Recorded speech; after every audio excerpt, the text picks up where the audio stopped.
What is the meaning of leprosy? Such that Naaman, this great general, was stricken with it. Doesn't seem to have any connection per se with gossip. And what is the meaning of leprosy? If Gehazi, the servant, this wayward servant of a student of Elisha the prophet, who in turn was a student of Elijah the prophet, why was he smitten with this particular malady? What's the nature of leprosy? Finally, another case in the Torah of Uzziyahu, one of the great kings of Judea, the southern kingdom of Israel, after the split between the north and the south, was Uzziyahu. Oh, Uzziyahu, he was a great builder. He expanded the borders of Israel, the walls of Jerusalem. He was terrific. But then, when he became so powerful, Gaval libo ad lahashchit, he became so haughty, up to a destructive point. He went to the sanctuary of God. He wanted to offer something on the altar of Ketoret, of incense. Now, a king comes from Judah. We Jews from Judah, we can't offer on the incense altar. Only a Kohen can offer. And the Kohanim said to him, no, lo lecha Uzziyahu, no, Uzziyahu, you're such a good and righteous king. Why are you doing this? This is not for you. He says, la Kohanim, hamkudashim, it's only for the Kohanim. He says, please don't do this. And Uzziyahu got mad. He was about to offer it. And all of a sudden, Sarat zarcha b'mitzcho, the leprosy strikes him in his forehead. And poor Uzziyahu remained a leper for the rest of his life. A haughty man? Perhaps. A man carried away with his great success from God? Perhaps. But slander? We see any slander here? What's the connection to Lashon Hara, to slander? Where is there evidence? In the 5 cases of leprosy in the Tanakh, where is the evidence that it has something to do with slander? Even the case of Miriam seems more of a case of not slandering Moshe, but questioning the unique authority of Moshe as the one who transmitted the Torah from Sinai, from God, to the Jewish people. None of the cases seem to indicate a clear indication of leprosy. What's it all about? I'd like to offer a theory which takes into account this rabbinic notion, this midrashic notion, that leprosy comes from slander. I'd like to ask, what is slander? And then I'd like to go back to the 5 cases that we mentioned. What is slander? What is gossip? Why is it so juicy, so pleasurable to talk about someone else, their downfall, their problems, some juicy piece of gossip about what's going on with the neighbors and the rabbi and the Kohen and all kinds of different people? Why? What human pleasure is there in that? Why is it so difficult to control our passion for slander and gossip? The notion is, the Rambam writes, Kol ha-posel b'mumo posel. The Rambam writes that if there's a person who goes around the community, he says in the laws of Isurei Biyah, chapter 19, law 17, someone goes around and says, oh, that family, they're not really Jewish. That family, they're a bunch of mamzerim. If someone does that, Kol ha-posel b'mumo posel. You know whom we're concerned about? If that family slanders other families, we're concerned about that family who are slandering. You know why they're slandering others? Because they're not sure about their own mumim, their own blemishes. When we slander about others who fail, we're worried about our own failures.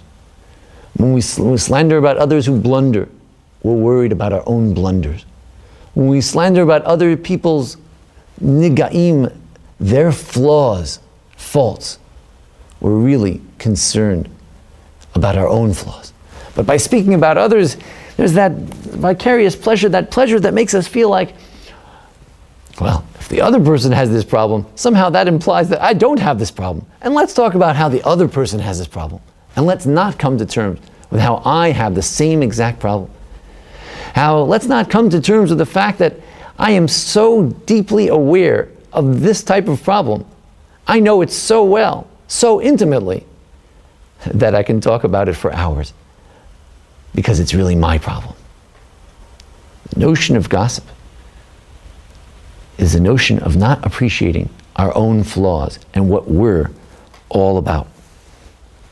For instance, the Mishnah says in the laws of Negaim, the laws of leprosy and other plagues, it says as follows, that Rabbi Meir Omer, Kol Negaim Adam Roeh Chutz Minigei Atzmo. A person can see, a Kohen can be in charge of determining the leprosy of any person, except for his own leprosy. Your own leprosy you won't see. Your own plagues you won't always notice. Your own flaws and faults you won't always pay attention to. Kol hanagaim adam roeh.